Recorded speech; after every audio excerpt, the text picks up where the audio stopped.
Welcome to legal way YT. आज की video में हम डिस्कस करने वाले हैं इंटरनेशनल लॉ को और म्युनिसिपल लॉ को। अगर आपने वीडियो को अभी तक लाइक नहीं किया, वीडियो को लाइक कर लें। चैनल को सब्सक्राइब नहीं किया, चैनल को सब्सक्राइब कर लें। तो चलिए बिना टाइम वेस्ट किए आज का वीडियो लेक्चर शुरू करते हैं। यहाँ पे हमारे पास सबसे पहले इंट्रोडक्शन है, जिसमें बताया गया है कि लॉ को दो हिस्सों में क्लासीफाई किया गया है। सबसे पहला जो है वो होता है आपका इंटरनेशनल लॉ और दूसरा जो होता है आपका म्युनिसिपल लॉ। इंटरनेशनल लॉ जो होता है वो इंटरनेशनल लेवल पे जो भी स्टेट्स होती हैं, जो भी इंटरनेशनल ऑर्गेनाइजेशन होती हैं, उनसे डील करता है। जबकि म्युनिसिपल लॉ जो है वो किसी एक पार्टिकुलर स्टेट का होता है और सिर्फ वो उसी स्टेट के अफेयर्स से डील करता है। यहाँ पे आगे लिखा है कि जो आपकी इंटरनेशनल लॉ की टर्म है, इसको फर्स्ट टाइम जेरेमी बेंथम ने 1780 में यूज़ किया था। उसके बाद यहाँ पे हमारे पास डेफिनेशन है। डेफिनेशन में बताया गया है कि जो म्युनिसिपल लॉ है ये कोई कंट्री बनाती है ताकि वो अपने लोगों को और अपनी एक्टिविटीज़ को, जो भी उनकी टेरिटरी है उसके अंदर, उनको गवर्न कर सके, उनको रेगुलेट कर सके, उनको चला सकें। इस लॉ में आपके तमाम रूल्स आ जाते हैं, लॉज आ जाते हैं, रेगुलेशंस आ जाते हैं जो भी गवर्नमेंट बनाती है। उसके बाद इंटरनेशनल लॉ जो है ये सेट है ऐसे रूल्स और ऐसे प्रिंसिपल्स का जो कि गवर्न करते हैं कंट्रीज़ का रिलेशनशिप और इंटरनेशनल ऑर्गेनाइजेशंस का रिलेशनशिप। ये सब होता है आपका इंटरनेशनल लॉ में। उसके बाद अगर आपने किसी ऑथर की डेफिनेशन करनी है तो यहाँ पे हमारे पास प्रोफेसर एल ओपनहेम है, जो कि कहते हैं कि इंटरनेशनल लॉ जो है वो लॉ ऑफ नेशंस भी है और ये ऐसी बॉडी ऑफ कस्टमरी और कन्वेंशनल रूल्स का नाम है जो कि सिविलाइज्ड स्टेट बाइंडिंग समझते हैं एक दूसरे के साथ डीलिंग करते हुए। उसके बाद हमारे पास तोरसन की डेफिनेशन है, जो कि कहते हैं इंटरनेशनल लॉ ऐसी बॉडी ऑफ रूल्स हैं जो कि अप्लाई होते हैं इंटरनेशनल कम्युनिटी पे और सोसाइटी ऑफ स्टेट्स में। इंटरनेशनल कम्युनिटी का मतलब यानी तमाम स्टेट्स मिलके जो एक कम्युनिटी बनाते हैं उसे इंटरनेशनल कम्युनिटी बोलते हैं। और इसी तरह जब एक से ज़्यादा स्टेट्स मिलते हैं तो वो आपकी सोसाइटी ऑफ स्टेट्स बन जाती है और इंटरनेशनल लॉ इसी चीज़ से डील करता है। उसके बाद हमारे पास जे स्टार्की की डेफिनेशन है। वो कहते हैं कि जो आपका इंटरनेशनल लॉ है उसका एक बहुत बड़ा हिस्सा ऐसे प्रिंसिपल्स पे और ऐसे रूल्स ऑफ कंडक्ट पे मुश्तमिल है जो कि स्टेट समझते हैं कि उनको फॉलो करना चाहिए और इसीलिए वो आम तौर पे इन प्रिंसिपल्स को, इन रूल्स को फॉलो करते हैं एक दूसरे के साथ डीलिंग करते हुए। उसके बाद इन्होंने इसको मज़ीद एक्सप्लेन किया। अगर आप ये पढ़ना चाहते हैं तो आप इसको पढ़ सकते हैं। उसके बाद है relationship between international law and municipal law. जैसा कि हमें पता है इंटरनेशनल लॉ स्टेट्स के साथ डील करता है और इंटरनेशनल ऑर्गेनाइजेशन के साथ डील करता है, जबकि म्युनिसिपल लॉ किसी स्टेट के इंटरनल मैटर्स को गवर्न करता है। ये वही बात रिपीट है जो कि हम ऊपर पढ़ चुके हैं। अब यहाँ पे मेन क्वेश्चन ये आता है कि अगर इंटरनेशनल लॉ और म्युनिसिपल लॉ में कहीं भी कोई भी कन्फ्लिक्ट आ जाता है या कहीं भी कोई भी ये सवाल अराइज हो जाता है कि कौन से लॉ को अप्लाई करना चाहिए, तो इस ज़ुमरे में हमारे पास दो मेन थ्योरीज आती हैं जो कि है मोनिज़्म और ड्यूलिस्ट थ्योरी। यहाँ पे हमारे पास सबसे पहले मोनिज़्म थ्योरी है। मोनिज़्म थ्योरी कहती है आपका जो इंटरनेशनल लॉ है और जो म्युनिसिपल लॉ है, इन दोनों में कोई फ़र्क नहीं है, ये दोनों एक ही लीगल सिस्टम का हिस्सा हैं। ये दोनों एक दूसरे से ज़रा भी सेपरेट नहीं है। अगर कोई स्टेट इंटरनेशनल लॉ को अपने इंटरनल मैटर्स में अप्लाई करना चाहता है तो वो डायरेक्टली इसको अप्लाई कर सकता है। किसी भी कन्वर्जन के प्रोसेस की ज़रूरत नहीं है। और अगर कहीं भी कंट्राडिक्शन आ जाती है म्युनिसिपल लॉ में और इंटरनेशनल लॉ में, तब इंटरनेशनल लॉ जो है वो प्रिवेल कर जाएगा। यहाँ पे हमारे पास इस थ्योरी के जो सपोर्टर हैं उसमें मार्टन्स एंड मोसर हैं, जो कि जर्मन स्कॉलर्स हैं जिन्होंने सबसे पहले इस थ्योरी को, उसके बाद हमारे पास आए हैंस कर्सन जिन्होंने इस थ्योरी में मज़ीद बेहतरियाँ की और इसको एक ऑर्गेनाइज़ वे में हमारे सामने इंट्रोड्यूस करवाया। यहाँ पे हमारे पास एग्जांपल, अगर कोई कंट्री किसी ट्रीटी का हिस्सा बन जाती है तो उस कंट्री की जो कोर्ट्स हैं उस ट्रीटी को डायरेक्टली अप्लाई कर सकती है। किसी भी लोकल लेजिस्लेशन की ज़रूरत नहीं है। इसी तरह जो आपका कस्टमरी इंटरनेशनल लॉ है और जो जनरल प्रिंसिपल्स ऑफ लॉ हैं, उनको नेशनल कोर्ट्स जो हैं किसी भी कंट्री की जो कोर्ट्स हैं उसको डायरेक्टली अप्लाई कर सकती है। उसके बाद जो ट्रीटी लॉ है जिसका कोई कंट्री हिस्सा नहीं है, जब कंट्री हिस्सा नहीं तो मतलब वो स्टेट्स की जो कोर्ट्स हैं उसको डायरेक्टली अप्लाई नहीं कर सकते। अप्लाई करने के लिए आपको उस ट्रीटी का हिस्सा होना ज़रूरी है। उसके बाद हमारे पास क्रिटिसिज्म है मोनिज़्म थ्योरी पे, जिसमें पहला क्रिटिसिज्म किया जाता है सब्जेक्ट मैटर पे कि इंटरनेशनल लॉ सबसे पहले जिससे डील करता है वो तो है स्टेट, जबकि म्युनिसिपल लॉ जिससे सबसे पहले डील करता है वो है इंडिविजुअल।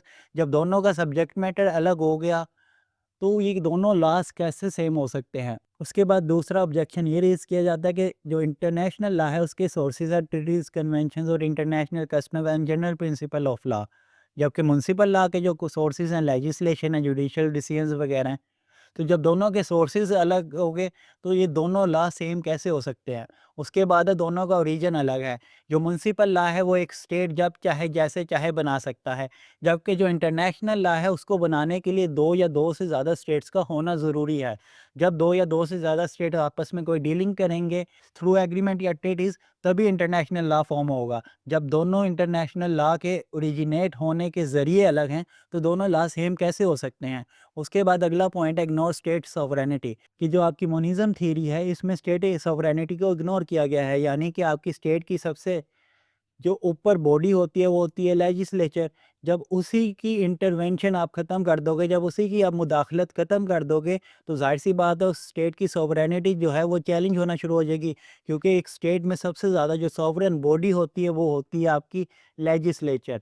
और मोनोइज़्म थ्योरी में इसी को नज़रअंदाज कर दिया जाता है। मज़ीद आप इसकी एग्ज़ाम्पल पढ़ना चाहें तो ये एग्ज़ाम्पल आप पढ़ सकते हैं। उसके बाद है not practical for all countries, ज़ाहिर-सी बात है ये एक थ्योरी है, हो सकता है सब कंट्रीज़ इससे एग्री ना करें, तो जो कंट्रीज़ इस थ्योरी से एग्री करेंगी वो इस थ्योरी को फ़ॉलो कर लेंगी। उसके बाद हमारे पास अगली थ्योरी है जो कि है ड्यूलिस्ट थ्योरी। इसका जो मेन आइडिया है कि जो आपका इंटरनेशनल लॉ है और जो म्युनिसिपल लॉ है वो 2 अलग लीगल सिस्टम्स हैं, वो दोनों एक दूसरे से अलग हैं। यहाँ पे कुछ की पॉइंट्स हैं कि ये दोनों एक दूसरे से अलग हैं और एक दूसरे से इंडिपेंडेंट है। इंटरनेशनल लॉ को म्युनिसिपल लॉ में अप्लाई करने के लिए आपको ट्रांसफॉर्मेशन के प्रोसेस की ज़रूरत होती है। यहाँ पे हमारे पास कुछ डिफरेंसेस हैं जिसकी बेस पे दोनों लॉज़ एक दूसरे से अलग है। सबसे पहला डिफरेंस जो है वो है सोर्स ऑफ लॉ।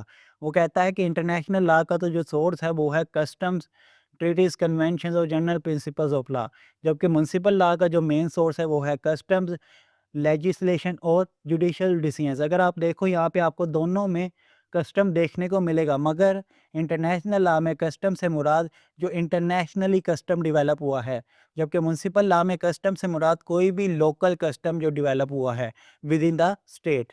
उसके बाद दोनों के ओरिजिन में फ़र्क है, जैसे कि म्युनिसिपल लॉ जो है वो एक स्टेट जब चाहे जैसे चाहे अपने इंटरनल अफेयर्स को गवर्न करने के लिए बना सकता है, जबकि जो इंटरनेशनल लॉ है उसमें 2 या 2 से ज़्यादा स्टेट्स का होना ज़रूरी है। दोनों का सब्जेक्ट मैटर अलग है। जो इंटरनेशनल लॉ है उसका सबसे पहला सब्जेक्ट मैटर है स्टेट, जबकि म्युनिसिपल लॉ का सबसे पहला सब्जेक्ट मैटर है इंडिविजुअल्स। उसके बाद अथॉरिटी। म्युनिसिपल लॉ जो अपनी अथॉरिटी ड्राइव करता है, जहाँ से वो अपनी अथॉरिटी लेता है, वो होता है कॉन्स्टिट्यूशन, पार्लियामेंट और लोकल लेजिस्लेशन। जबकि जो इंटरनेशनल लॉ जहाँ से अपनी अथॉरिटी लेता है, वो होते हैं इंटरनेशनल लेवल पे जो एग्रीमेंट्स होते हैं, जो ट्रीटीज़ होते हैं और जो कस्टम्स होते हैं, वहाँ से इंटरनेशनल लॉ अपनी अथॉरिटी ड्राइव करता है। उसके बाद यहाँ पे डुअलिस्ट थ्योरी के कुछ सपोर्टर हैं जिसमें ट्रिपल है और एंसिलोटी है। हाँ, उसके बाद यहाँ पे एग्ज़ाम्पल है कि एक ट्रीटी जो है वो स्टेट में डायरेक्टली अप्लाई नहीं हो सकता, उस वक़्त तक जब तक पार्लियामेंट इसको इम्प्लीमेंट करने का ऑर्डर ना दे दे। जब तक पार्लियामेंट एक प्रॉपर प्रोसीजर के थ्रू इसको पास ना कर ले, इसको ट्रांसफ़ॉर्म ना कर ले। यहाँ पे क्रिटिसिज़्म है ड्यूलिस्ट थ्योरी पे। सबसे पहला जो क्रिटिसिज़्म है वो ये है कि जो आपके इंडिविजुअल्स हैं और जो नॉन स्टेट एक्टर्स हैं, वो भी इंटरनेशनल लॉ का सब्जेक्ट मैटर हैं। जब नॉन स्टेट एक्टर्स और इंडिविजुअल्स इंटरनेशनल लॉ का सब्जेक्ट मैटर हो गए, तो ये इंटरनेशनल लॉ म्युनिसिपल लॉ से अलग कैसे हुआ? क्योंकि म्युनिसिपल लॉ का भी सब्जेक्ट मैटर जो है, वो मेन तो है इंडिविजुअल्स, तो दोनों का जब सब्जेक्ट मैटर सेम, तो ये दोनों लॉ एक दूसरे से अलग कैसे हैं? उसके बाद है कस्टम्स कॉन्फ्लिक्ट। इसमें वो कहता है कि जो आपका म्युनिसिपल लॉ है, अगरचे वो लोकली कस्टम पे बेस करता है, मगर वो जो कस्टम लोकली डेवलप हो, वो लाज़मी general principles of international law को फ़ॉलो करेगा। अगर कहीं भी कोई भी कॉन्फ्लिक्ट आ जाता है इन प्रिंसिपल्स के अगेंस्ट, तो वो जो कस्टम है वो प्रिवेल कर ही नहीं सकता, वो सर्वाइव कर ही नहीं सकता। उसके बाद यहाँ पे हमारे पास तीसरा क्रिटिसिज्म है जो कि है कन्वेंशंस इन प्रैक्टिस। आपने तो कहा था कि इंटरनेशनल लॉ का सोर्स है कन्वेंशन, जबकि कुछ कंट्रीज़ ऐसी हैं जैसे कि यूके, जहाँ पे कन्वेंशंस को एक valid source of law consider किया जाता है और ये कन्वेंशंस उनके लोकल सिस्टम का एक बहुत ही अहम हिस्सा होता है। तो इसीलिए यहाँ पे उसने क्रिटिसाइज़ कर दिया कि आपने तो कहा था कन्वेंशन जो है वो सिर्फ़ इंटरनेशनल लॉ का हिस्सा है। उसके बाद हमारे पास अगला पॉइंट है कि डीलिस्ट थ्योरी में वीकनेस प्रिवेल कर जाती है। वीकनेस कैसे प्रिवेल करती है? अगर कोई भी स्टेट ने इंटरनेशनल लेवल पे कोई भी ऑब्लिगेशन क्रिएट कर ली, कोई भी ट्रीटी कर लिया, कोई भी एग्रीमेंट कर लिया, तो अब वो उस वक़्त तक अप्लाई नहीं हो सकता जब तक स्टेट की डोमेस्टिक लेजिस्लेशन जो है वो उसको अप्रूवल ना दे दे। जब तक डोमेस्टिक लेजिस्लेशन उसको अप्रूव नहीं करेगी, तब तक वो स्टेट के इंटरनल मैटर्स में अप्लाई नहीं हो सकता। और हो सकता है इस अप्रूवल में बहुत ज़्यादा डिले हो जाए, जिसकी वजह से आपके जो इंटरनेशनल लेवल पे रिलेशंस हैं वो मुतासिर होने का ख़तरा बढ़ जाए। उसके बाद हमारे पास अगली थ्योरी है जो कि मॉडर्न व्यू के साथ आती है, हार्मोनाइजेशन थ्योरी। इस थ्योरी का मेन आइडिया ये है कि जो आपका इंटरनेशनल लॉ है, जो म्युनिसिपल लॉ है, ये एक दूसरे से अलग हैं, मगर एक दूसरे के साथ कोऑर्डिनेट करके चलते हैं, क्योंकि दोनों का एम एक है, दोनों का ऑब्जेक्ट एक है, और वो एम और ऑब्जेक्ट है ह्यूमन सोसाइटी का वेलफेयर। यहाँ पे की पॉइंट है जिसमें ये लिखा है कि कोर्ट ये कोशिश करेगा कि डोमेस्टिक लॉ को इंटरनेशनल लॉ के मद्देनज़र रखते हुए तशरीह करे, यानी कि इंटरनेशनल लॉ को सामने रखे और फिर डोमेस्टिक लॉ की तशरीह करे। अगर कहीं दोनों में कन्फ्लिक्ट आ जाता है, कोर्ट की ये ड्यूटी है कि उस कन्फ्लिक्ट को कम से कम करे या तो उसको ख़त्म करे।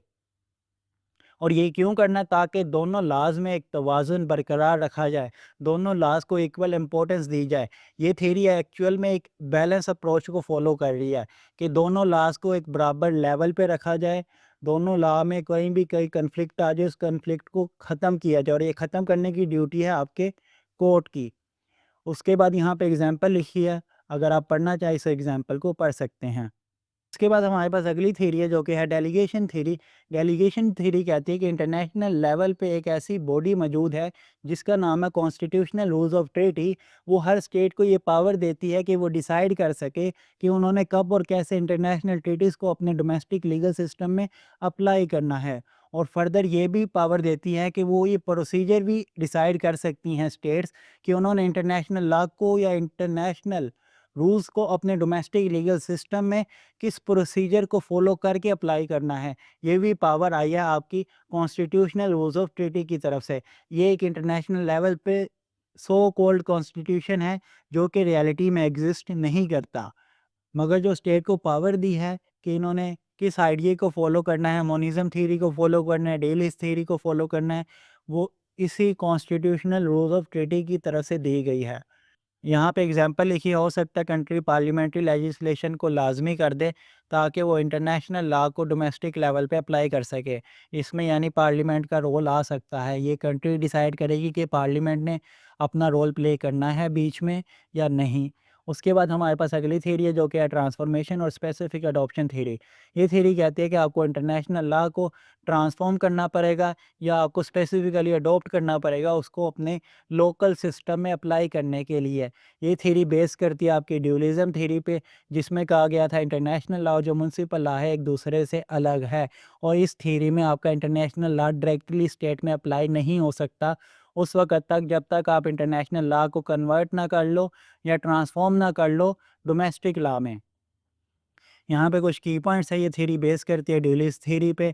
आपका इंटरनेशनल लॉ स्टेट में डायरेक्टली अप्लाई नहीं हो सकता, आपको वाज़िया तौर पे उसको अडॉप्ट करना पड़ेगा या ट्रांसफॉर्म करना पड़ेगा। जब तक आप ये काम नहीं करोगे तब तक आपका इंटरनेशनल लॉ अप्लाई नहीं हो सकता। उसके बाद यहाँ पे एग्जांपल लिखी है कि अगर कोई कंट्री इंटरनेशनल ट्रीटी को साइन करता है तो वो ट्रीटी उस स्टेट में उस वक़्त तक अप्लाई नहीं होगा जब तक पार्लियामेंट उसके मुतालिक कोई कानून पास ना कर दे। जब पार्लियामेंट कानून पास करेगी तभी वो लॉ उस स्टेट में अप्लाई होगा।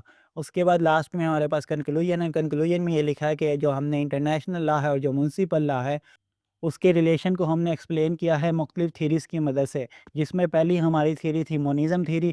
मोनिज़म थीरी कहती थी आपका इंटरनेशनल लेवल पे और म्युनिसिपल लेवल पे एक ही लीगल सिस्टम है और ये दोनों लॉज़ एक ही लीगल सिस्टम का हिस्सा हैं, और इंटरनेशनल लॉ आपका डायरेक्टली किसी भी स्टेट में अप्लाई हो सकता है। उसके बाद हमारे पास आए ड्यूलिज़म थीरी। ड्यूलिज़म थीरी से आगे फर्दर निकल रही थी हमारी ट्रांसफॉर्मेशन और स्पेसिफिक अडॉप्शन थीरी। ये थीरी कहती थी कि जो आपका इंटरनेशनल लॉ है और जो म्युनिसिपल लॉ है, ये दोनों अलग लीगल सिस्टम है, और इंटरनेशनल लॉ को म्युनिसिपल लॉ में अप्लाई करने के लिए उसको आपको स्पेसिफिकली अडॉप्ट करना पड़ता था या ट्रांसफॉर्म करना पड़ता था। उसके बाद हमारे पास आखिर में एक थ्योरी आई जो कि मॉडर्न व्यू के साथ थी, हार्मोनाइजेशन थ्योरी, जिसने एक बैलेंस अप्रोच को फॉलो किया और इसने कहा कि अगर आपने डोमेस्टिक लॉ को इंटरप्रेट करना है तो आप इंटरनेशनल लॉ को मद्देनज़र रखोगे, और अगर कहीं कोई भी कन्फ्लिक्ट अराइज़ हो जाता है, कोई भी तज़ाद आ जाता है, तो कोर्ट की ये ड्यूटी होगी कि उस तज़ाद को ख़त्म किया जाए या उस कन्फ्लिक्ट को कम से कम किया जाए। तो आज की वीडियो के लिए बस इतना ही था। अगर आपने वीडियो को अभी तक लाइक नहीं किया, वीडियो को लाइक कर लें, चैनल को सब्सक्राइब नहीं किया, चैनल को सब्सक्राइब कर लें। आप मुझे नीचे कमेंट सेक्शन में बताएँ आपको ये वीडियो कैसी लगी? अगर कहीं भी कोई भी इश्यू आ रहा हो तो आप मेरे से नीचे कमेंट सेक्शन में पूछ सकते हैं। मैं मिलता हूँ आपसे अगली वीडियो में, तब तक के लिए अल्लाह हाफ़िज़।